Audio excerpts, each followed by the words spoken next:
Hello hi once again welcome to you all. നമ്മൾ ആറാമത്തെ ഓളിയത്തിലേക്ക് കടക്കുകയാണ്.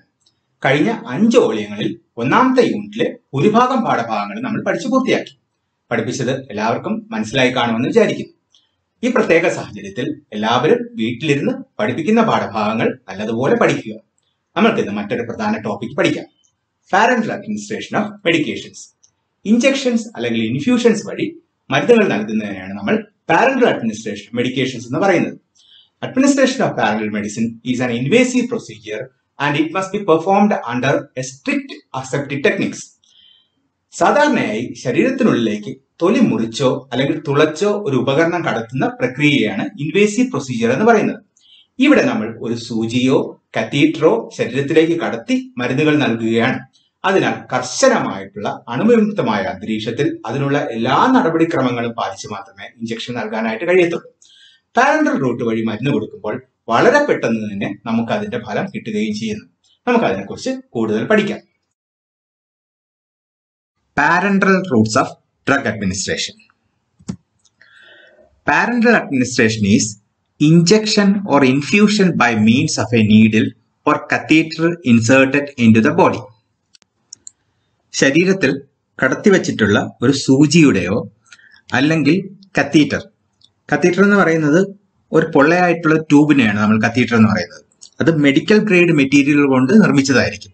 സ്റ്റെയിൻലെസ് സ്റ്റീലോ അല്ലെങ്കിൽ റബ്ബറോ പ്ലാസ്റ്റിക്കോ കൊണ്ടൊക്കെ നിർമ്മിച്ചിട്ടുള്ളതായിരിക്കും. ഇങ്ങനെയുള്ള മെറ്റീരിയൽ കൊണ്ടുണ്ടാക്കിയ ഒരു കത്തീറ്റർ വഴിയോ ഇഞ്ചക്ഷൻസ് അല്ലെങ്കിൽ ഇൻഫ്യൂഷൻസ് പറയാൻ കുറച്ചു നേരം നീണ്ടു നിൽക്കുന്ന ഇഞ്ചക്ഷൻസ് ആണ്, ഡ്രിപ്പ് കൊടുക്കുന്നത് പോലെയുള്ള കൊടുക്കുന്നതിനെയാണ് നമ്മൾ പാരന്റൽ അഡ്മിനിസ്ട്രേഷൻ ഓഫ് മെഡിക്കേഷൻ എന്ന് പറയുന്നത്. ഈ പാരന്റൽ എന്ന വാക്ക് ഗ്രീക്ക് 2 വാക്കുകളിൽ നിന്നാണ് വന്നിട്ടുള്ളത്. പാര എന്ന് പറഞ്ഞാൽ ഔട്ട്സൈഡ്, എൻട്രോൺ എന്ന് പറഞ്ഞാൽ നമ്മൾ നേരത്തെ പറഞ്ഞിട്ടുള്ള ഇൻഡസ്റ്റൈനുമായിട്ട് ബന്ധപ്പെട്ട റിലേറ്റഡ് ഗ്യാസ്ട്രോ ഇൻഡസ്റ്റൈനൽ ട്രാക്ട്. അപ്പൊ ഈ പാരന്റൽ റൂട്ട് ചെയ്യുന്നത് എന്താ വെച്ചാൽ this route of administration bypasses the gastro intestinal tract. ഇവിടെ ഗ്യാസ്ട്രോ ഇൻഡസ്റ്റൈനൽ ട്രാക്റ്റുമായിട്ട് നേരിട്ട് ബന്ധമില്ല, അതിന് പുറത്ത് കൂടെ കൊടുക്കുന്നതിനാണ് നമ്മൾ പാരന്റൽ റൂട്ട് എന്ന് പറയുന്നത്. പാരന്റൽ തെറാപ്പി എന്ന് പറഞ്ഞാൽ ഇഞ്ചക്ഷൻസ് ആണ്. എന്താണ് ഇഞ്ചക്ഷൻസ്? ഇഞ്ചക്ഷൻസിന്റെ ഡെഫിനിഷൻ നമുക്ക് നോക്കാം. It is the forcing of fluid into A cavity, A blood vessel or A body tissue through A hollow tube or needle. ഒരു പൊള്ളയായ കുഴൽ, നേരത്തെ നമ്മൾ പറഞ്ഞ പോലെ കത്തീറ്റർ പോലുള്ള ഒരു കുഴൽ, അതിലൂടെയോ ഒരു സൂചിയിലൂടെയോ ശരീരത്തിലെ ഒരു ക്യാവിറ്റിയിലേക്കോ ഒരു രക്തക്കുഴലിലേക്കോ മറ്റേതെങ്കിലും ടിഷ്യൂയിലേക്കോ ദ്രാവക രൂപത്തിലുള്ള മരുന്നുകളെ കടത്തിവിടുന്നതിനാണ് നമ്മൾ ഇഞ്ചക്ഷൻസ് എന്ന് പറയുന്നത്. Next, types of injections. നമ്മൾ ആൾറെഡി ഡിസ്കസ് ചെയ്തതാണ് ഇഞ്ചക്ഷന്റെ വിവിധ തരങ്ങൾ. നമ്മൾ റൂട്ട് ഓഫ് അഡ്മിനിസ്ട്രേഷൻ പഠിപ്പിച്ചപ്പോഴത്തേക്ക് ഇത് ആൾറെഡി പറഞ്ഞതാണ്. എന്നാലും ജസ്റ്റ് ഒന്ന് റിവൈസ് ചെയ്ത് പോവുകയാണ് ഇവിടെ. Intradermal, subcutaneous, intramuscular, intravenous. ഇത് ഏറ്റവും പ്രധാനപ്പെട്ട 4 തരത്തിലുള്ള ഇഞ്ചക്ഷൻസ്. തന്നെ intra arterial, epidural, intrathecal, intra osseous, intra peritoneal, intra pleural, intra cardiac, intra articular. അവസാനം പറഞ്ഞ 8 എണ്ണം വളരെ അത്യാവശ്യ ഘട്ടങ്ങളിൽ, അടിയന്തര ഘട്ടങ്ങളിൽ നമ്മൾ ഉപയോഗിക്കുന്ന ഇഞ്ചക്ഷനുകളാണ്. നേരത്തെ നമ്മൾ റൂട്ട്സ് ഓഫ് അഡ്മിനിസ്ട്രേഷൻ പഠിച്ച സമയത്ത് ഡിഫറെന്റ് ടൈപ്സ് ഓഫ് ഇഞ്ചക്ഷൻസ് നമ്മൾ ഡീറ്റെയിൽ ആയിട്ട് ഡിസ്കസ് ചെയ്തിട്ടുണ്ടായിരുന്നു. അതുകൊണ്ട് ഞാനിപ്പം ജസ്റ്റ് ഒന്ന് ഓർമ്മപ്പെടുത്തി പോവുകയാണ് ഓരോന്നും എന്തൊക്കെയാണെന്നുള്ളത്. ഇൻട്രാഡെർമൽ എന്ന് പറഞ്ഞാൽ injection in to the dermis, just under the epidermis. എപ്പിഡെമിസിന്റെ തൊട്ട് താഴെയുള്ള ഡെർമിസിലോട്ട് ഇഞ്ചക്ഷൻസ് കൊടുക്കുന്നതിന് നമ്മൾ ഇൻട്രാഡെർമൽ എന്ന് പറയുന്നത്. സബ്ക്യൂട്ടേനിയസ് ഇഞ്ചക്ഷൻസ് എന്ന് പറയുമ്പോഴത്തേക്ക് injection into subcutaneous tissues, ഡെർമിസിന്റെ തൊട്ട് താഴെയുള്ള സബ്ക്യൂട്ടേനിയസ് ടിഷ്യൂസിലോട്ട് ഇഞ്ചക്ഷൻസ് കൊടുക്കുന്നതിനാണ് നമ്മൾ സബ്ക്യൂട്ടേനിയസ് ഇഞ്ചക്ഷൻസ് എന്ന് പറയുന്നത്. ഇൻട്രാമസ്കുലർ എന്ന് പറയുമ്പോൾ പേശികളിലോട്ട് injection of medication in to a muscle. Then intravenous എന്ന് പറയുമ്പോൾ സിരകളിലോട്ട് ഇഞ്ചക്ഷൻസ് കൊടുക്കുന്നത്, injection of medication in to a vein. Then intra arterial എന്ന് പറയുമ്പോഴത്തേക്ക് നേരത്തെ സിരകൾ പറയും, ഇവിടെ ധമനികൾ. Medications are administered directly into arteries. Then epidural. എന്താണ് epidural injection?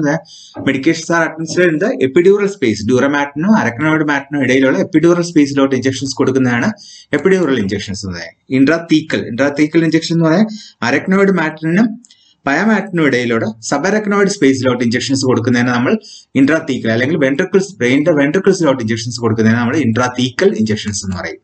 പിന്നെ ഇൻട്രാ ഓഷ്യസ് എന്ന് പറയുന്നത് എന്താണ്? അഡ്മിനിസ്ട്രേഷൻ ഓഫ് മെഡിക്കേഷൻ എടുത്ത് ബോൺ മാരോയ്ക്കുള്ളിലോട്ട് ഡയറക്റ്റ് ബോണിന്റെ അകത്തുള്ള മജ്ജയിലോട്ട് ഇഞ്ചക്ഷൻസ് കൊടുക്കുന്നത് നമ്മൾ ഇൻട്രാ ഓഷ്യസ് ഇഞ്ചക്ഷൻസ് എന്ന് പറയും. പിന്നെ ഇൻട്രാ പെരിറ്റോണിയൽ എന്ന് പറയുമ്പോൾ പെരിറ്റോണിയൽ ക്യാവിറ്റിക്കുള്ളിലേക്ക് ഇഞ്ചക്ഷൻസ് കൊടുക്കുന്നത്. Then what is intrapleural? Administering medication directly into the pleural space. ലങ്സിനെ കവർ ചെയ്തിരിക്കുന്ന പ്ലൂറലിന് ഇടയിലുള്ള പ്ലൂറൽ സ്പേസിലോട്ട് ഇഞ്ചക്ഷൻസ് കൊടുക്കുന്നതിനാണ് നമ്മൾ ഇൻട്രാപ്ലൂറൽ എന്ന് പറയുന്നത്. then ഇൻട്രാ കാർഡിയാക് എന്ന് പറഞ്ഞാൽ കാർഡിയാക് ടിഷ്യൂസിലോട്ട് ഡയറക്റ്റ് ആയിട്ട് ഇഞ്ചക്ഷൻസ് കൊടുക്കുന്നതിനാണ് നമ്മൾ ഇൻട്രാ കാർഡിയാക് എന്ന് പറയുന്നത്. then intra articular, injection of a medication in to a joint, ഒരു സന്ധിയിലേക്ക് ഇഞ്ചക്ഷൻസ്, എൽബോ ജോയിന്റ് അല്ലെങ്കിൽ ആംഗിൾ ജോയിന്റ് ഇതുപോലുള്ള സന്ധിയിലേക്ക് നമ്മൾ ഇഞ്ചക്ഷൻസ് കൊടുക്കുന്നതിനാണ് നമ്മൾ ഇൻട്രാ ആർട്ടിക്കുലാർ ഇഞ്ചക്ഷൻസ് എന്ന് പറയുന്നത്. ഇത് നമ്മൾ നേരത്തെ ഡീറ്റെയിൽ ആയിട്ട് ഡിസ്കസ് ചെയ്തിട്ടുള്ളതുകൊണ്ടാണ് ഞാൻ സ്പീഡിൽ പറഞ്ഞു പോയത്. Now we can study the purposes of injection. Injection കൊടുക്കുന്നതിന്റെ ലക്ഷ്യങ്ങൾ അല്ലെങ്കിൽ അതിന്റെ പ്രയോജനം എന്തൊക്കെയാണെന്നുള്ളത് നമുക്ക് നോക്കാം.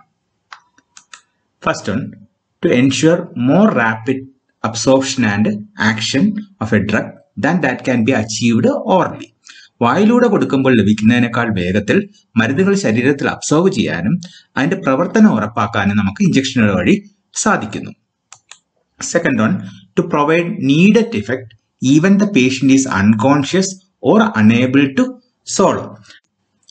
രോഗി അബോധാവസ്ഥയിലാണ് അല്ലെങ്കിൽ വായിലൂടെ വിഴുങ്ങാൻ പറ്റാത്ത അവസ്ഥയാണ്, എന്തെങ്കിലും ന്യൂറോളജിക്കൽ പ്രോബ്ലംസ് അല്ലെങ്കിൽ തൊണ്ടയിലോ വായിലോ എന്തെങ്കിലും സർജറി കഴിഞ്ഞതാണ്, അല്ലെങ്കിൽ രോഗി നമ്മളോട് സഹകരിക്കുന്നില്ല, മരുന്ന് കൊടുക്കാൻ ചെല്ലുമ്പോഴത്തേക്ക് കോപ്പറേറ്റ് ചെയ്യുന്നില്ല. ഇങ്ങനെയൊക്കെ ഉള്ള അവസ്ഥകളിൽ ആവശ്യമായ മരുന്ന് നൽകാനായിട്ട് ഇഞ്ചക്ഷൻ ഉപകരിക്കും. then assure that the total dosage is administered. മരുന്നിന്റെ മൊത്തം ഡോസും രോഗിക്ക് കിട്ടിയെന്ന് ഉറപ്പാക്കാൻ നമുക്ക് ഇഞ്ചക്ഷൻ വഴി സാധിക്കുന്നു. ഓറലായിട്ട് നമ്മൾ കൊടുക്കുമ്പോഴത്തേക്ക് ഡൈജസ്റ്റീവ് ട്രാക്റ്റിലൊക്കെ കുറച്ച് മരുന്ന് നഷ്ടപ്പെട്ടു പോകാനായിട്ട് സാധ്യതയുണ്ട്. The administration of medication that cannot be given orally. വായിലൂടെ മരുന്ന് നൽകാൻ പറ്റാത്ത അവസ്ഥകൾ. ചില മരുന്നുകൾ, some drugs are not active by oral route or inactivated by the digestive enzymes. ഉദാഹരണത്തിന് ഹെപ്പാരിൻ, ഇൻസുലിൻ ഇതുപോലുള്ള മരുന്നുകൾ. ഇങ്ങനെയുള്ള മരുന്നുകൾ നമുക്ക് ഇഞ്ചക്ഷനായി മാത്രമേ നൽകാനായിട്ട് പറ്റത്തുള്ളൂ. then obtain a local effect. ശരീരത്തിന്റെ ഒരു പ്രത്യേക ഭാഗത്ത് മാത്രം മരുന്നിന്റെ ഫലം ലഭിക്കുന്നതിന് വേണ്ടിയിട്ട്. ഉദാഹരണത്തിന് നമ്മൾ local anaesthesia കൊടുക്കുമ്പോഴത്തേക്ക്.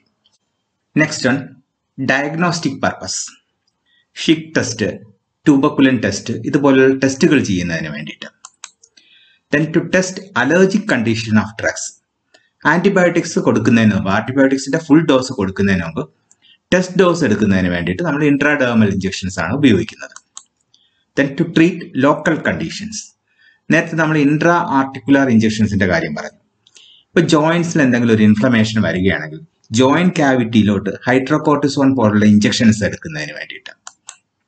then to restore blood volume by replacing the fluid.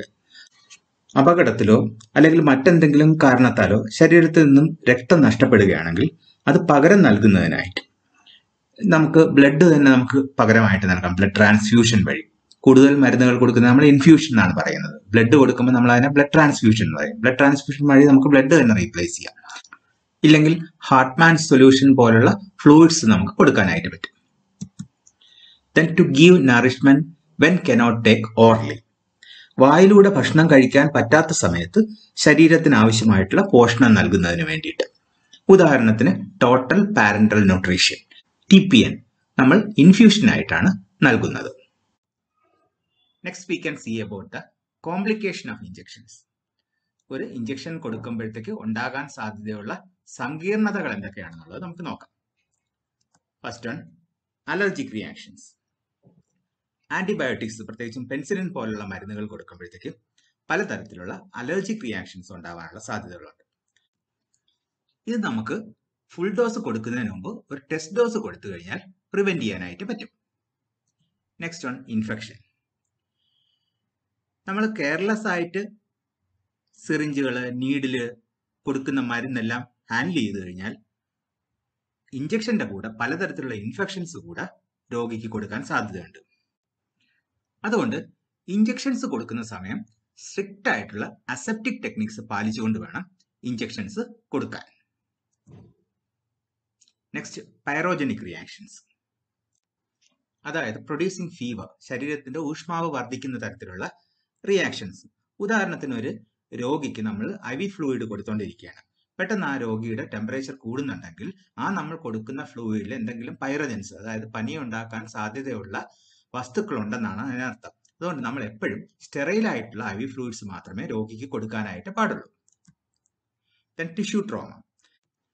Proper ടെക്നിക്കിലല്ല ഇഞ്ചക്ഷൻ കൊടുക്കുന്നതെങ്കിൽ പലതരത്തിലുള്ള ഡാമേജുകളും ടിഷ്യൂസിന് ഉണ്ടാവാനായിട്ടുള്ള സാധ്യതകളുണ്ട്.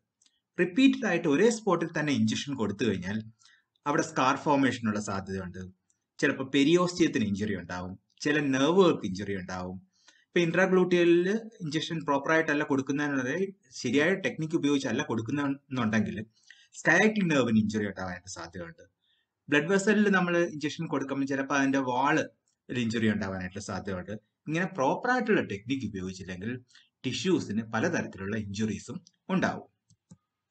Then psychic trauma in children. ഒരു കുട്ടിയെ സംബന്ധിച്ചിടത്തോളം ഇഞ്ചക്ഷൻസ് എന്ന് പറയുന്നത് വളരെയധികം മാനസിക വിഷമം ഉണ്ടാക്കുന്ന ഒരു സംഗതിയാണ്. Then next pain. സ്വാഭാവികമായിട്ടും ഒരു സൂചി നമ്മുടെ ശരീരത്തിലോട്ട് കടത്തുന്നതാണ്, വേദന ഉണ്ടാവും. Then accidental intravascular injections. Intramuscular ആയിട്ട് കൊടുക്കുന്ന അല്ലെങ്കിൽ സബ്ക്യൂട്ടേനിയസ് കൊടുക്കുമ്പോഴത്തേക്ക് ആക്സിഡന്റലി അതൊരു വെയിനിലകത്തോട്ട് കടന്നു പോകാനായിട്ട് സാധ്യതയുണ്ട്.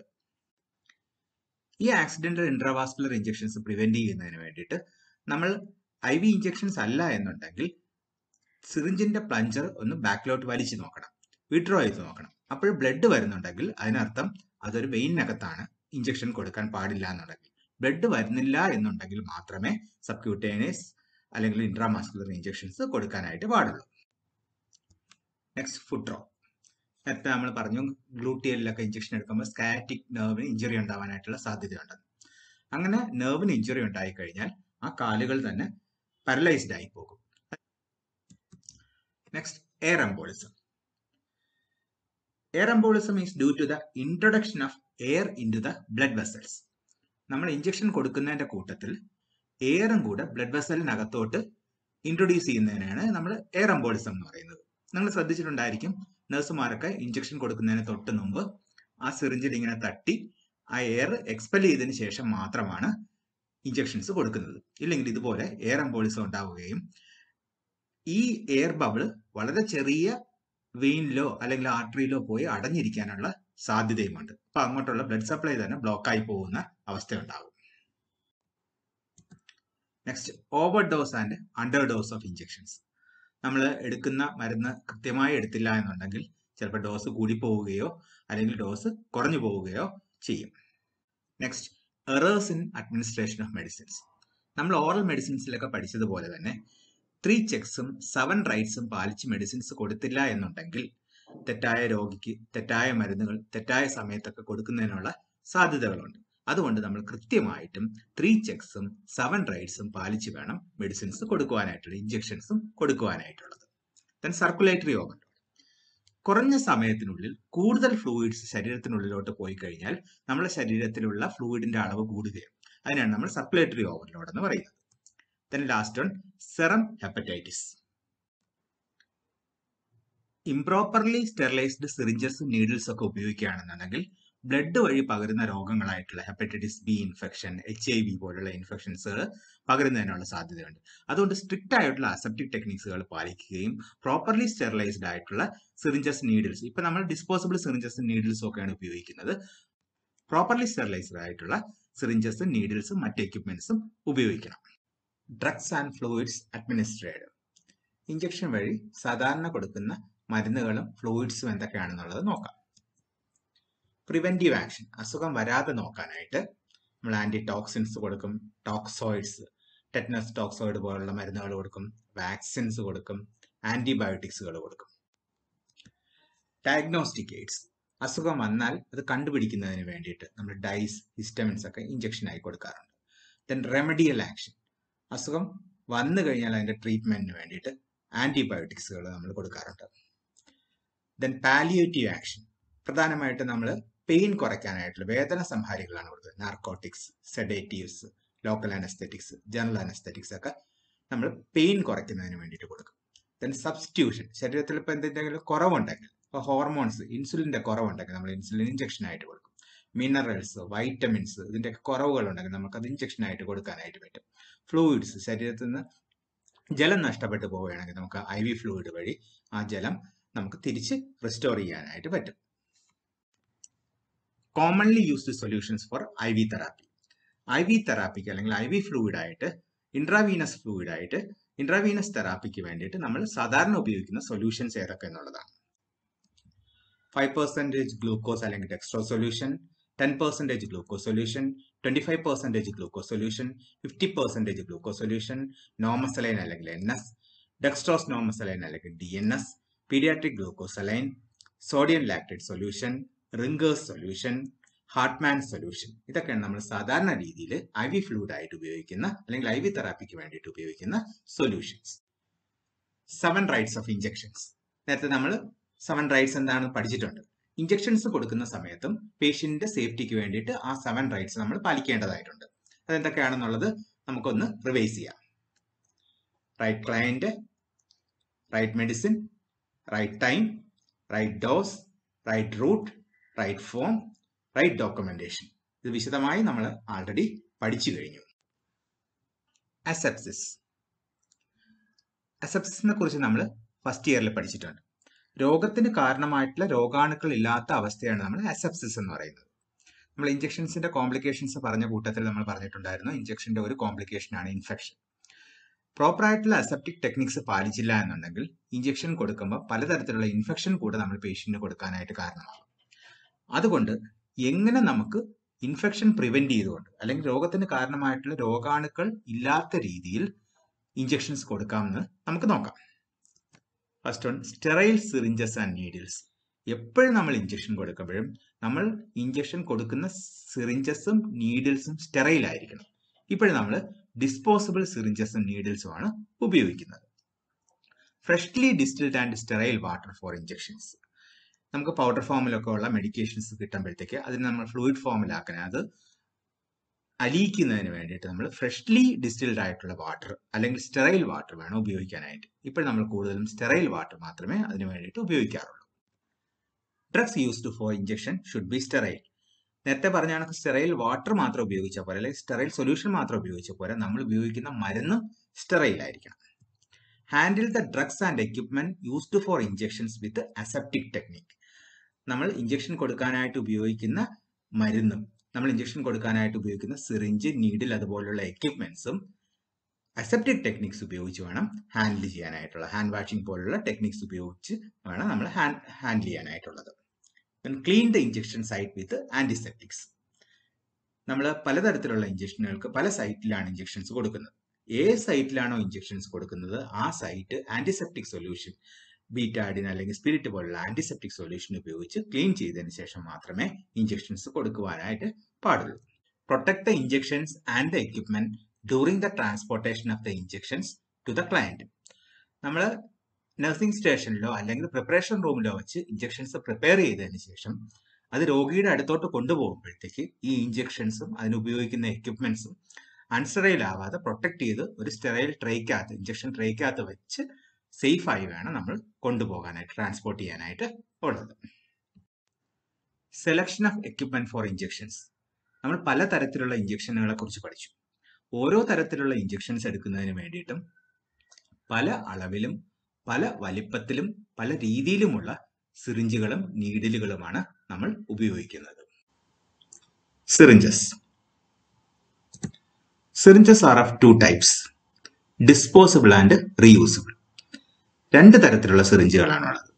ഡിസ്പോസിബിൾ, ഒറ്റ തവണ ഉപയോഗിച്ച് ഉപേക്ഷിക്കാനുള്ളത്. റീയൂസബിൾ, വീണ്ടും ഉപയോഗിക്കാൻ പറ്റുന്നവ. ഇപ്പോൾ നമ്മൾ ഡിസ്പോസിബിൾ സിറിഞ്ചസ് മാത്രമേ ഉപയോഗിക്കാറുള്ളൂ. The most usual sizes are 2 ml, 5 ml, 10 ml, 20 ml, 30 ml, 50 ml. 2 special type syringes എന്ന് പറയുന്നത് ഇൻസുലിൻ സിറിഞ്ചും ട്യൂബക്കുലിൻ സിറിഞ്ചസുമാണ്. All syringes are made of 2 parts. എല്ലാ സിറിഞ്ചുകൾക്കും പ്രധാനമായിട്ടും 2 ഭാഗങ്ങളുണ്ട്. ഔട്ടർ പാർട്ട്, പുറമേ കാണുന്ന ഭാഗത്തിന് ബാരൽ എന്നാണ് പറയുന്നത്. ഈ പുറത്തുള്ള ഈ ഭാഗത്തിന് ബാരൽ എന്നാണ് പറയുന്നത്. ഇന്നർ പാർട്ടിന് അതിന് പിസ്റ്റൺ അല്ലെങ്കിൽ പ്ലഞ്ചർ എന്ന് പറയും. ഇനി നീഡിൽ വന്ന് ചേർന്നിരിക്കുന്ന ഒരു ഭാഗമുണ്ട്. നീഡിൽ അതിന് നമ്മൾ അതിന്റെ ടിപ്പ് എന്ന് പറയും. ഈ ബാരലിലാണ് ഇതിന്റെ കാലിബ്രേഷൻ, എത്രയാണ് അതിന്റെ മെഷർമെന്റ്, എത്രയാണ് അതിന്റെ ഡോസ് എന്നുള്ളത്, അതിന്റെ കാലിബ്രേഷൻസ് കാണുന്നത് ഈ ബാരലിന്റെ പുറത്താണ്.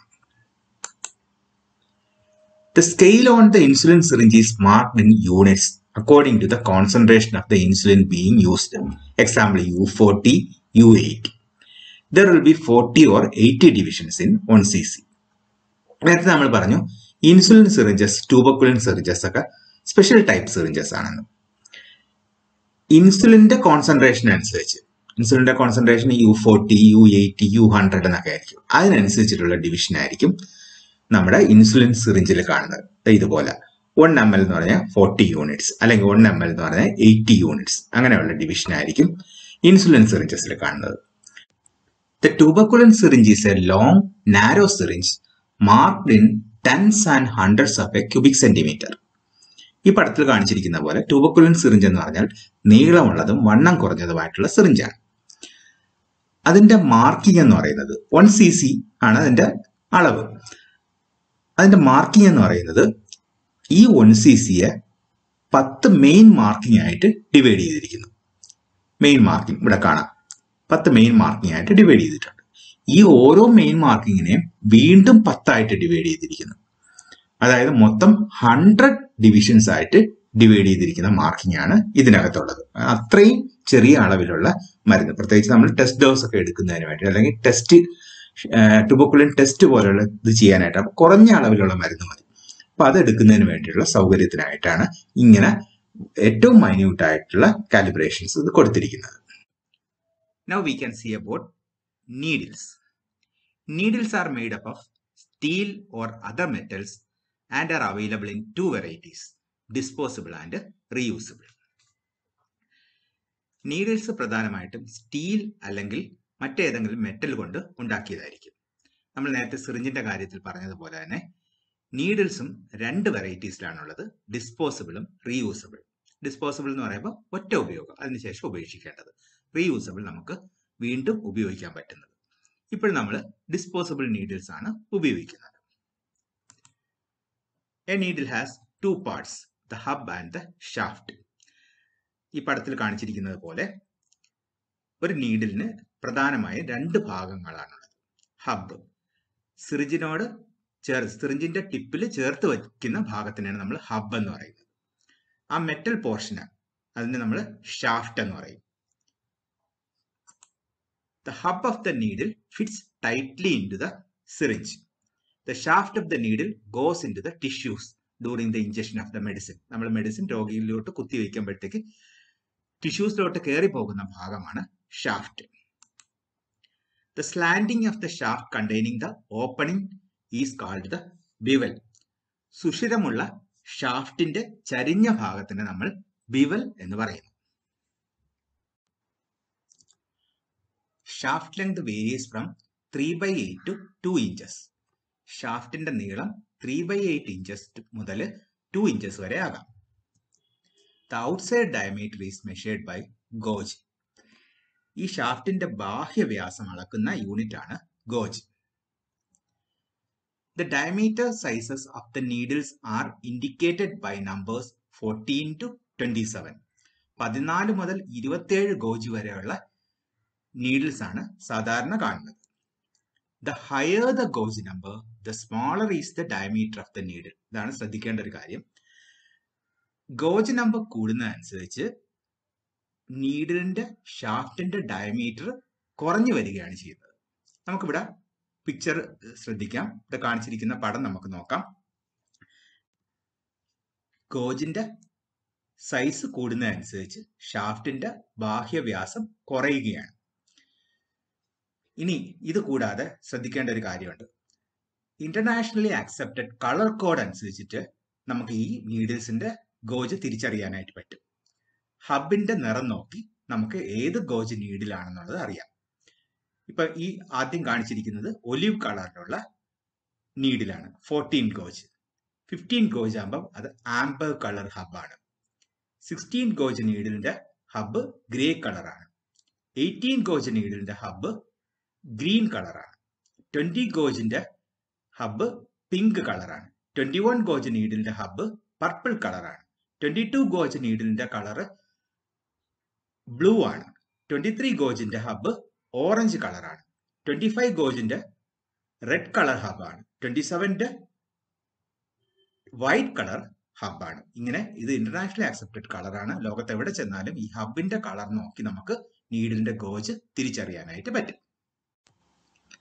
ഈ കാണിച്ചിരിക്കുന്നത് റൂട്ട്സ് ഓഫ് അഡ്മിനിസ്ട്രേഷൻ അനുസരിച്ച് സിറിഞ്ചിന്റെ സൈസ് അല്ലെങ്കിൽ നീഡിലിന്റെ സൈസ് അറിയുന്നതിന് വേണ്ടിയിട്ടുള്ള ഒരു ചാർട്ടാണ്.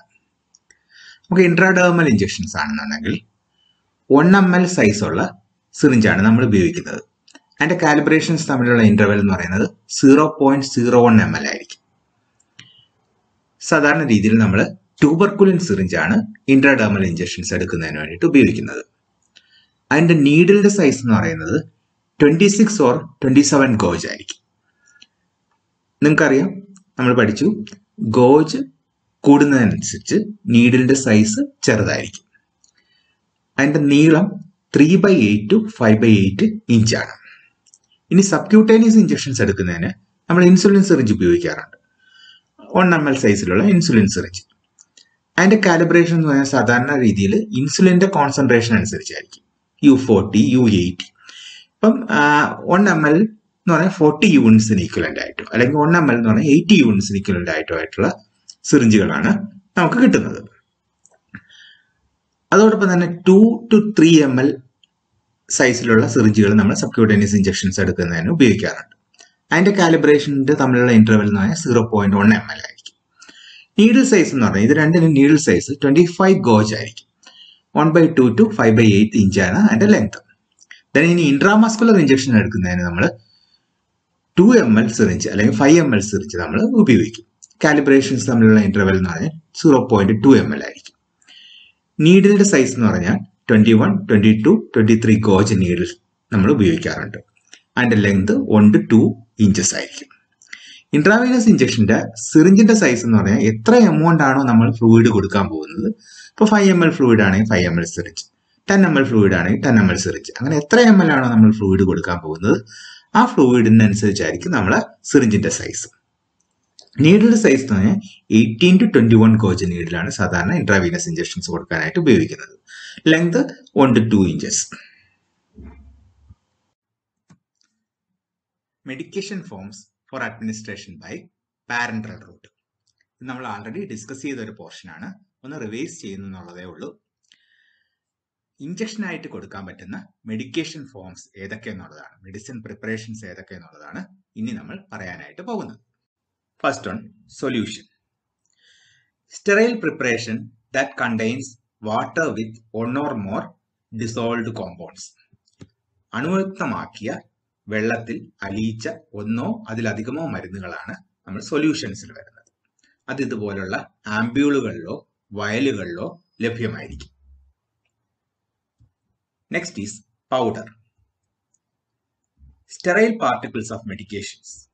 അണുയുക്തമാക്കിയ മരുന്നിന്റെ കണികകളാണ് ഇവിടെ ഉപയോഗിക്കുന്നത്. അത് ഇഞ്ചക്ഷനായിട്ട് കൊടുക്കുന്നതിന് മുമ്പ് സ്റ്റെറൈൽ ലിക്വിഡിൽ അണുയുക്തമാക്കിയ ദ്രാവകങ്ങളിൽ, പ്രധാനമായിട്ടും വെള്ളം അല്ലെങ്കിൽ നോമസലൈനായിട്ട് ഇവിടെ ദ്രാവകങ്ങളായിട്ട് ഉപയോഗിക്കുന്നത്, അതിൽ അലിയിച്ചിട്ടാണ് ഇഞ്ചക്ഷനുകളായി കൊടുക്കുന്നത്. ആംബ്യൂൾ ആൻഡ് വയൽ. ഇഞ്ചക്ഷൻ കൈകാര്യം ചെയ്യുമ്പം ഏറ്റവും അത്യാവശ്യം അറിഞ്ഞിരിക്കേണ്ട 2 വാക്കുകളാണ് ആംബ്യൂളും വയലും. എന്താണ് ആ വാക്കുകൾ നമുക്ക് നോക്കാം. First, ampoule. Ampule is a glass container usually designed to hold a single dose of a drug. മരുന്നിന്റെ ഒറ്റ ഡോസ് ഉൾക്കൊള്ളുന്നതിനായി രൂപകൽപ്പന ചെയ്തിട്ടുള്ള ഗ്ലാസ് കണ്ടെയ്നറാണ് ആംബ്യൂൾ. സാധാരണ ദ്രവരൂപത്തിലുള്ള മരുന്നുകളാണ് ആംബ്യൂളിൽ വരുന്നത്. അപൂർവമായിട്ട് പൗഡർ ഫോമിലുള്ള മരുന്നുകളും ആംബ്യൂളുകളിൽ വന്ന് കാണാറുണ്ട്. 1 milliliter മുതൽ 10 milliliter അളവിലുള്ള ആംബ്യൂളുകളാണ് സാധാരണയായിട്ടുള്ളത്. അടുത്തത് വയൽ. എന്താണ് ഒരു വയൽ എന്ന് പറഞ്ഞാൽ? എ വയൽ is A small glass bottle with a sealed rubber cap. Rubber അടപ്പ് കൊണ്ട് സീൽ ചെയ്ത ചെറിയ ഗ്ലാസ് കുപ്പിയെയാണ് നമ്മൾ വയൽ എന്ന് പറയുന്നത്. ഒറ്റ ഡോസ് അല്ലെങ്കിൽ ഒന്നിൽ കൂടുതൽ ഡോസ് ഉൾക്കൊള്ളാവുന്നതാവും സാധാരണ രീതിയിൽ ഈ വയലുകൾ. സൊല്യൂഷനും പൗഡർ മെഡിക്കേഷനും വയലുകളിൽ വരാറുണ്ട്. Principles involve in the administration of injections. Injection കൊടുക്കുന്നതായിട്ട് ബന്ധപ്പെട്ട് കുറച്ച് തത്വങ്ങളുണ്ട് അല്ലെങ്കിൽ പ്രിൻസിപ്പിൾസ് ഉണ്ട്. അതെന്തൊക്കെയാണെന്നുള്ളത് നമുക്ക് നോക്കാം. The knowledge of anatomy and physiology of the body is essential for the safe administration of injection, to avoid injury to the underlying tissue, to minimize pain, to aid in absorption of the drug. നമ്മൾ first ഇയറിൽ അനാട്ടമിയും ഫിസിയോളജിയും പഠിക്കുന്നുണ്ട്. ശരീരത്തിൽ ഓരോ veins എവിടെയൊക്കെയാണ് ഉള്ളത്, ഓരോ ആർട്ടറികൾ എവിടെയൊക്കെയാണ് ഉള്ളത്, പ്രധാനപ്പെട്ട മസിൽസ് എവിടെയൊക്കെയാണ്, പ്രധാനപ്പെട്ട നെർവ്സ് എവിടെയൊക്കെയാണെന്നുള്ളതൊക്കെ നമ്മൾ പഠിക്കുന്നുണ്ട്. ഇത് പഠിക്കുന്നത് പ്രധാനമായിട്ട് ഇതുപോലെയുള്ള പ്രൊസീജിയറുകൾ വരുമ്പോൾ അവിടെ അപ്ലൈ ചെയ്യാനായിട്ടാണ്. ഇവിടെ നമുക്ക് ആദ്യത്തേത് നോക്കാം. To avoid injury to the underlying tissues. സ്കിന്നിന്റെ അടിയിൽ ഒരുപാട് ബ്ലഡ് വെസൽസ് ഉണ്ട്, ഒരുപാട് നെർവ്സ് ഉണ്ട്. അപ്പൊ ഇതൊക്കെ എവിടെയാണ് കൂടുതൽ ഉള്ളതെന്നുള്ളത് നമുക്ക് അറിയാൻ പറ്റുമെങ്കിൽ ആ ഏരിയ മാറ്റി നമുക്ക് ഇഞ്ചക്ഷൻ എടുക്കാനായിട്ടും അണ്ടർലൈങ് ടിഷ്യൂസിന്, സ്കിന്നിന്റെ അടിയിൽ വരുന്ന ടിഷ്യൂസിന് ഇഞ്ചുറി ഉണ്ടാവാതെ നോക്കാനും പറ്റും. Then to minimise pain. അധികം നെർവ് എൻഡിങ്സ് ഇല്ലാത്ത സ്ഥലങ്ങളിൽ ഡീപ്പായിട്ട് ഇഞ്ചക്ഷൻസ് കൊടുക്കുകയാണെന്നുണ്ടെങ്കിൽ നമുക്ക് വേദന കുറയ്ക്കാനായിട്ട് പറ്റും. അപ്പോൾ നമുക്ക് അനാട്ടമി നല്ലോണം അറിയാമെങ്കിൽ മാത്രമേ എവിടെയാണ് നെർവ് എൻഡിങ്സ് കുറവുള്ളതെന്നുള്ളത് നോക്കി ഇഞ്ചക്ഷൻസ് കൊടുക്കാനായിട്ട് പറ്റത്തുള്ളൂ. Then to aid in absorption of drug. ഡീപ്പറായിട്ട് നമ്മൾ ഇഞ്ചക്ഷൻസ് കൊടുക്കുമ്പോഴത്തേക്ക്, പ്രത്യേകിച്ചും ഇൻട്രാമസ്കുലർ ഇഞ്ചക്ഷൻസ് കൊടുക്കുമ്പോഴത്തേക്ക് അത് പെട്ടെന്ന് അവിടെ അബ്സോർപ്ഷൻ നടക്കും. കുറച്ച് മസാജ് ചെയ്യുകയോ വാം കൂടെ അപ്ലൈ ചെയ്യുക, അത് ഡോക്ടറിന്റെ നിർദ്ദേശം അനുസരിച്ച് മാത്രമേ ചെയ്യാവൂ. എങ്കിൽ സർക്കുലേഷൻ കൂടുകയും പെട്ടെന്ന് തന്നെ ഡ്രഗ്സിന്റെ അബ്സോർപ്ഷൻ നടക്കുകയും ചെയ്യും. Next principle, if carelessly given injections are means of introducing infection in to the body. വളരെ സൂക്ഷിച്ച് ശ്രദ്ധയോടെ നൽകിയില്ലെങ്കിൽ ശരീരത്തിൽ അണുബാധ ഉണ്ടാകാൻ ഈ ഇഞ്ചക്ഷനുകൾ കാരണമാകും. ഇഞ്ചക്ഷൻ കൊടുക്കുന്ന സിറിഞ്ച്, നീഡിൽ, മരുന്ന് ഡിസോൾവ് ചെയ്യാൻ ഉപയോഗിക്കുന്ന സൊല്യൂഷൻ എല്ലാം സ്റ്റെറൈൽ ആയിരിക്കണം. ഇഞ്ചക്ഷൻ കൊടുക്കുന്ന ഭാഗം ആന്റിസെപ്റ്റിക് സ്വാബ് ഉപയോഗിച്ച് ക്ലീൻ ചെയ്യണം. സ്ട്രിക്റ്റ് ആയിട്ടുള്ള അസെപ്റ്റിക് ടെക്നിക്സ് പാലിച്ചുകൊണ്ട് വേണം ഇഞ്ചക്ഷൻസ് നൽകാനായിട്ടുള്ളത്. Drugs that change the chemical composition of the blood will endanger the life of the client if not used cautiously. രക്തത്തിന്റെ രാസഘടന മാറ്റുന്ന മരുന്നുകൾ രോഗിയുടെ ജീവൻ അപകടത്തിലാക്കും. അതുകൊണ്ട് വളരെ കരുതലോടുകൂടി വേണം അങ്ങനെയുള്ള മരുന്നുകൾ നൽകാനായിട്ടുള്ളത്. Any unfamiliar situation produces anxiety. നമുക്കറിയാം, അപരിചിതമായിട്ടുള്ള സാഹചര്യങ്ങൾ രോഗികൾക്ക് ഉത്കണ്ഠ സൃഷ്ടിക്കും. ഇപ്പൊ സിറിഞ്ച്, നീഡിലൊക്കെ കാണുമ്പോൾ തന്നെ പല രോഗികളും പേടിക്കും. അതുകൊണ്ട് നമ്മൾ പ്രൊസീജിയർ ചെയ്യുന്നതിന് മുമ്പ്, ഇഞ്ചക്ഷൻ കൊടുക്കുന്നതിന് മുമ്പ് പ്രോപ്പർ എക്സ്പ്ലനേഷൻ കൊടുത്ത് രോഗിയുടെ വിശ്വാസം ആർജിച്ച് അവിടെ ആങ്സൈറ്റി ഒക്കെ കുറച്ച്, അവരുടെ ഉത്കണ്ഠയൊക്കെ കുറച്ചിട്ട് വേണം ഇഞ്ചക്ഷൻസ് കൊടുക്കുവാനായിട്ടുള്ളത്. Next one, once a drug is injected, it is irretrievable. Antidote may be available for particular medications, but the best antidote is prevention. ഒരു മരുന്ന് ശരീരത്തിലേക്ക് കുത്തിവെച്ച് കഴിഞ്ഞാൽ അത് ഒരിക്കലും തിരിച്ചെടുക്കാനായിട്ട് കഴിയില്ല. നമ്മൾ പറയാറുണ്ട്, വാവിട്ട വാക്കും കൈവിട്ട അസ്ത്രവും തിരിച്ചെടുക്കാൻ പറ്റില്ല എന്ന്. അതുപോലെ തന്നെയാണ് മരുന്നും. ശരീരത്തിനകത്തോട്ട് ഇഞ്ചെക്ട് ചെയ്ത് കഴിഞ്ഞാൽ നമുക്ക് തിരിച്ചെടുക്കാൻ പറ്റത്തില്ല. പല മരുന്നുകൾക്ക് ആന്റിഡോട്ട് ഉണ്ട്. തെറ്റായ മരുന്നുകൾ നൽകാതിരിക്കുക എന്നുള്ളതാണ് ഏറ്റവും ഉത്തമമായിട്ടുള്ള ആന്റിഡോട്ട്. ഇവിടെ നമ്മൾ കൃത്യമായിട്ടും 3 ചെക്സ് 7 റൈറ്റ്സ് ഒക്കെ പാലിച്ച് മരുന്ന് കൊടുക്കാനായിട്ട് ശ്രദ്ധിക്കണം. Next one, organisation and planning results in the economy of time, material and comfort. നല്ല രീതിയിൽ പ്ലാൻ ചെയ്ത് നമുക്ക് ആവശ്യമായിട്ടുള്ള സാധനങ്ങളെല്ലാം കൃത്യമായിട്ട് അറേഞ്ച് ചെയ്ത് നമ്മൾ പ്രൊസീജിയർ ചെയ്യുകയാണെങ്കിൽ, ഇഞ്ചക്ഷൻ ചെയ്യുകയാണെങ്കിൽ നമുക്ക് സമയവും സാധനങ്ങളും നമ്മുടെ ആരോഗ്യവും ലാഭിക്കാനായിട്ട് കഴിയും. General instructions for giving injections. നമ്മൾ ഇഞ്ചക്ഷൻസ് കൊടുക്കുമ്പോൾ ശ്രദ്ധിക്കേണ്ട കാര്യങ്ങളെ കുറിച്ചുള്ള ചില പൊതു നിർദ്ദേശങ്ങളാണ്. ആദ്യത്തേത്, give injections only on doctors written order. ഡോക്ടറിന്റെ റിട്ടൺ ആയിട്ടുള്ള ഓർഡർ ഉണ്ടെങ്കിൽ മാത്രമേ ഇഞ്ചക്ഷൻസ് കൊടുക്കാൻ പാടുള്ളൂ. Follow strict aseptic technique. നമ്മൾ നേരത്തെ പ്രിൻസിപ്പിൾസിൽ പറഞ്ഞു, ഇഞ്ചക്ഷൻ കൊടുക്കുന്ന സമയത്ത് നമ്മൾ സ്ട്രിക്റ്റ് ആയിട്ടുള്ള അസെപ്റ്റിക് ടെക്നിക്സ്, ഹാൻഡ് വാഷിംഗ് മുതലുള്ള എല്ലാ ടെക്നിക്സും ഉപയോഗിച്ചില്ല എന്നുണ്ടെങ്കിൽ നമ്മൾ രോഗിക്ക് പുതിയ ഒരു അസുഖം കൂടെ കൊടുക്കുന്നതായിരിക്കും. Use disposable syringes and needles. ഇപ്പോഴത്തെ സാഹചര്യത്തിൽ നമ്മൾ ഡിസ്പോസിബിൾ സിറിഞ്ചസ് ആൻഡ് നീഡിൽസ്, ഒറ്റത്തവണ ഉപയോഗിക്കുന്ന സിറിഞ്ചസും നീഡിൽസും മാത്രമേ ഉപയോഗിക്കാനായിട്ട് പാടുള്ളൂ. Change the needle after withdrawing the drugs. ഇത് ശ്രദ്ധിക്കേണ്ട ഒരു കാര്യമാണ്. പ്രത്യേകിച്ചും വയലിൽ നിന്ന് ഒരു മരുന്ന് എടുത്തു കഴിഞ്ഞാൽ, നീഡിൽ ഉപയോഗിച്ച മരുന്ന് എടുത്തു കഴിഞ്ഞാൽ അത് വെച്ച് രോഗിക്ക് ഇഞ്ചക്ഷൻ കൊടുക്കരുത്. മറ്റൊരു നീഡിൽ വെച്ച് വേണം ഇഞ്ചക്ഷൻ കൊടുക്കാനായിട്ടുള്ളത്. Observe the 7 rights. നമ്മൾ എപ്പോഴും പറയുന്ന കാര്യമാണ്.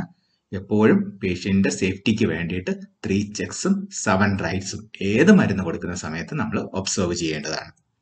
Never use a drug whose expiry date is over. നമ്മൾ ആ 3 ചെക്സ് ചെയ്യുന്ന സമയത്ത് തന്നെ എക്സ്പയറി ഡേറ്റ് കഴിഞ്ഞതാണോ എന്നുള്ളത് നോക്കണം. ഒരു കാരണവശാലും എക്സ്പയറി ഡേറ്റ് കഴിഞ്ഞ ഒരു മരുന്ന് ഉപയോഗിക്കുവാനായിട്ട് പാടുള്ളതല്ല. Patient should be relaxed and placed in A comfortable position. നേരത്തെ നമ്മൾ പ്രിൻസിപ്പിൾസിൽ പറഞ്ഞ കാര്യമാണ്. രോഗി എപ്പോഴും ഉത്കണ്ഠാകുലനായിരിക്കും, പ്രത്യേകിച്ച് സിറിഞ്ചസ് നീഡിലും ഒക്കെ കാണുമ്പോഴത്തേക്കും. അപ്പോൾ നമ്മളെപ്പോഴും പേഷ്യൻ്റെ അടുത്ത് സംസാരിച്ച് പേഷ്യൻ്റെ ഡൗട്ടൊക്കെ ക്ലിയർ ചെയ്ത് കംഫർട്ടബിൾ ആക്കി റിലാക്സ് ചെയ്യിപ്പിച്ചതിന് ശേഷം മാത്രമേ ഇഞ്ചക്ഷൻ കൊടുക്കാനായിട്ട് പാടുള്ളൂ. അല്ലെങ്കിൽ പേഷ്യൻ്റെ ആ വേദനയുടെ സെൻസേഷൻ കൂടുതലായിരിക്കും. Watch for any reaction. Injection കൊടുക്കുന്ന സമയത്തും കൊടുത്തതിന് ശേഷവും എന്തെങ്കിലും റിയാക്ഷൻ ഉണ്ടോ എന്നുള്ളത് നമ്മൾ ഒബ്സർവ് ചെയ്തുകൊണ്ടിരിക്കണം. എന്തെങ്കിലും ഉണ്ടെങ്കിൽ ഉടനെ തന്നെ റിപ്പോർട്ട് ചെയ്യുകയും അതിന് മേൽ നടപടികൾ എടുക്കുകയും വേണം. Give test dose when ever needed. ആവശ്യമായിട്ടുള്ള സമയത്ത് ടെസ്റ്റ് ഡോസ് എടുത്തതിന് ശേഷം മാത്രമേ ഫുൾ ഡോസ് മരുന്ന് കൊടുക്കാവൂ. പ്രത്യേകിച്ചും ആന്റിബയോട്ടിക്സുകൾ, ഡൈക്ലോഫെനാക് പോലുള്ള പെട്ടെന്ന് റിയാക്ഷൻ ഉണ്ടാക്കുന്ന മരുന്നുകളെല്ലാം ഫുൾ ഡോസ് കൊടുക്കുന്നതിന് മുമ്പ് ടെസ്റ്റ് ഡോസ് എടുത്ത് പേഷ്യന്റിന് അതിനോട് റിയാക്ഷൻ ഒന്നും ഇല്ല എന്ന് ഉറപ്പാക്കിയതിനു ശേഷം മാത്രമേ ഫുൾ ഡോസ് കൊടുക്കാൻ പാടുള്ളൂ. Expel air from the syringe. എപ്പോഴും ഇഞ്ചക്ഷൻ കൊടുക്കുന്നതിന് തൊട്ട് മുന്നേ സിറിഞ്ചിൽ നോക്കുക അതിനകത്ത് എയർ ബബിൾസ് വല്ലതും ഉണ്ടാകുന്നു. എയർ ബബിൾസ് തട്ടി സെൻട്രലിലോട്ട് കൊണ്ടുവന്ന് അത് എക്സ്പെൽ ചെയ്ത് കളഞ്ഞതിന് ശേഷം മാത്രമേ ഇഞ്ചക്ഷൻ കൊടുക്കാവൂ. ഇല്ലെങ്കിൽ എയർ എംബോളിസം പോലുള്ള കോംപ്ലിക്കേഷൻസ് ഉണ്ടാകും. Select the appropriate site. ഓരോ ഇഞ്ചക്ഷൻ കൊടുക്കുന്നതിനും ഓരോ സൈറ്റുകളുണ്ട്. ഏറ്റവും അപ്രോപ്രിയേറ്റ് ആയിട്ടുള്ള സൈറ്റ് സെലക്ട് ചെയ്തിട്ട് വേണം ഇഞ്ചക്ഷൻ കൊടുക്കാനായിട്ടുള്ളത്. Change the site of injection if given daily. ഇപ്പൊ നമ്മൾ ഇൻസുലിൻ പോലുള്ള മരുന്നുകൾ ദിവസേന എടുക്കുന്നതാണ്. അങ്ങനെ ദിവസേന എടുക്കുന്ന ഇഞ്ചക്ഷനുകൾ സൈറ്റ് ചേഞ്ച് ചെയ്ത് വേണം എടുക്കുവാനായിട്ടുള്ളത്. Use correct technique of injection. ഓരോ ഇഞ്ചക്ഷൻസ് ഇൻട്രാഡേർമൽ എടുക്കുന്നതിന് ഒരു ടെക്നിക്ക്, സബ്ക്യൂട്ടേനിയസ് എടുക്കുന്നതിന് ഒരു ടെക്നിക്ക്, ഇൻട്രാമസ്കുലർ എടുക്കുന്നതിന് ഒരു ടെക്നിക്ക്, വീനസ് എടുക്കുന്നതിന് ഒരു ടെക്നിക്ക്. ഓരോ ഇഞ്ചക്ഷന്റെയും ടെക്നിക്ക്, കറക്റ്റ് ആയിട്ടുള്ള ടെക്നിക്ക് ഉപയോഗിച്ച് വേണം ഇഞ്ചക്ഷൻസ് എടുക്കുവാനായിട്ടുള്ളത്. Make sure the needle is not in the blood vessels. Blood വരുന്നുവെങ്കിൽ അതിനർത്ഥം നീഡിൽ ഒരു വെയിനകത്തോ അല്ലെങ്കിൽ ഒരു ബ്ലഡ് വെസലിനകത്താണെന്നുള്ളതാണ്. ബ്ലഡ് വന്നില്ല എന്ന് ഉറപ്പാക്കിയതിനു ശേഷം മാത്രമേ ഇഞ്ചക്ഷൻ കണ്ടിന്യൂ ചെയ്യാനായിട്ട് പാടുള്ളൂ. Solution used should be clear and sterile. നമ്മൾ പൗഡർ ഫോമിലുള്ള മെഡിക്കേഷൻ ഡിസോൾവ് ചെയ്യാനായിട്ട് ഉപയോഗിക്കുന്ന സൊല്യൂഷൻസ് അത് നമ്മൾ നോക്കണം. അത് നമ്മൾ കണ്ണിന് നേരെ പിടിച്ച് നോക്കണം. അതിനകത്ത് പൊടികളോ തരികളോ അല്ലെങ്കിൽ കളർ ചേഞ്ചോ ഒന്നും ഇല്ല, ക്ലിയർ ആണ്, സ്റ്റെറൈൽ ആണെന്ന് ഉറപ്പാക്കിയതിന് ശേഷം മാത്രമേ അത് പൗഡർ ഫോമിലുള്ള മെഡിക്കേഷൻസ് ഡിസോൾവ് ചെയ്യാനായിട്ട് ഉപയോഗിക്കാനായിട്ട് പാടുള്ളൂ. Massage the site of injection. ഇത് കുറച്ച് കോൺട്രവേഴ്സിയലാണ്. നമ്മൾ അത് സീനിയേഴ്സിന്റെ അല്ലെങ്കിൽ ഡോക്ടേഴ്സിന്റെ നിർദ്ദേശം ഉണ്ടെങ്കിൽ മാത്രമേ ഇഞ്ചക്ഷൻ കൊടുക്കുന്ന സൈറ്റ് മസാജ് ചെയ്യാനായിട്ട് പാടുള്ളൂ. എല്ലാ മെഡിക്കേഷൻസ് കൊടുക്കുമ്പോഴും ഇഞ്ചക്ഷൻ സൈറ്റ് മസാജ് ചെയ്യരുത്. Injection should be chartered immediately. ഏതൊരു പ്രൊസീജിയർ ചെയ്താലും നമ്മളത് ഉടനെ തന്നെ ചാർട്ട് ചെയ്യണം, നമ്മൾ ഡോക്യുമെന്റേഷൻ ചെയ്യണം. അതുപോലെ തന്നെ ഇഞ്ചക്ഷൻ കൊടുത്തതിന് ശേഷവും ഉടനെ തന്നെ അത് ചാർട്ട് ചെയ്യണം. ചാർട്ട് ചെയ്യുമ്പോഴത്തേക്ക് കൃത്യമായിട്ടുള്ള സമയം ഇട്ട് തന്നെ ചാർട്ട് ചെയ്യുകയും എന്തെങ്കിലും പ്രത്യേകം നോട്ട് ചെയ്യണമെന്നുണ്ടെങ്കിൽ അതും നമ്മൾ ആ ചാർട്ടിനകത്ത് ഉൾപ്പെടുത്തണം. ഇതോടുകൂടി നമ്മൾ 1ാമത്തെ യൂണിറ്റ് അവസാനിച്ചിരിക്കുകയാണ്. കുറച്ച് നീളമുള്ളൊരു യൂണിറ്റ് ആണ്. അതോടൊപ്പം തന്നെ വളരെ പ്രധാനപ്പെട്ട ഒരു യൂണിറ്റ് കൂടിയാണ്. ഇതിൽ നിന്ന് പരീക്ഷയ്ക്ക് ഒരുപാട് ചോദ്യങ്ങൾ ചോദിക്കാറുണ്ട്. അതോടൊപ്പം തന്നെ പ്രാക്ടിക്കലിന്റെ ഒരുപാട് പോർഷൻസ് വരുന്ന ഒരു യൂണിറ്റ് കൂടിയാണ്. പഠിപ്പിച്ച പാഠഭാഗങ്ങൾ നിങ്ങൾക്ക് മനസ്സിലായി കാണുമെന്ന് വിചാരിക്കുന്നു. നിങ്ങൾക്ക് മനസ്സിലായോ എന്നറിയുന്നതിന് വേണ്ടിയിട്ട് 2-3 ചോദ്യങ്ങൾ ചോദിക്കാം. First question, the outside diameter of shaft of the needle is measured by. ഏത് യൂണിറ്റ് കൊണ്ടാണ് നീഡിലിന്റെ ഷാഫ്റ്റിന്റെ ഡയമീറ്റർ മെഷർ ചെയ്യുന്നത് എന്നുള്ളത്? Answer is gauge. Next question, injection of medication directly into the bone marrow. മജ്ജയിലേക്ക്, എല്ലിന്റെ അകത്തുള്ള മജ്ജയിലേക്ക് ഡയറക്റ്റ് ആയിട്ട് മെഡിക്കേഷൻ ഇഞ്ചക്ട് ചെയ്യുന്ന ഇഞ്ചക്ഷന്റെ പേരെന്താണ്? Intraosseous injections. Next question, part of the needle which fits on the tip of the syringe. സിറിഞ്ചിന്റെ ടിപ്പുമായിട്ട് ചേർന്നിരിക്കുന്ന നീഡിലിന്റെ ഭാഗം ഏതാണ്? Answer is hub. ശരി ഉത്തരം പറഞ്ഞ എല്ലാവർക്കും അഭിനന്ദനങ്ങൾ. ഇവിടെ കുറച്ച് പ്രാക്ടീസ് ക്വസ്റ്റ്യൻസ് കൊടുത്തിട്ടുണ്ട്, അതെല്ലാവരും എഴുതുക. Good bye for now. Thank you.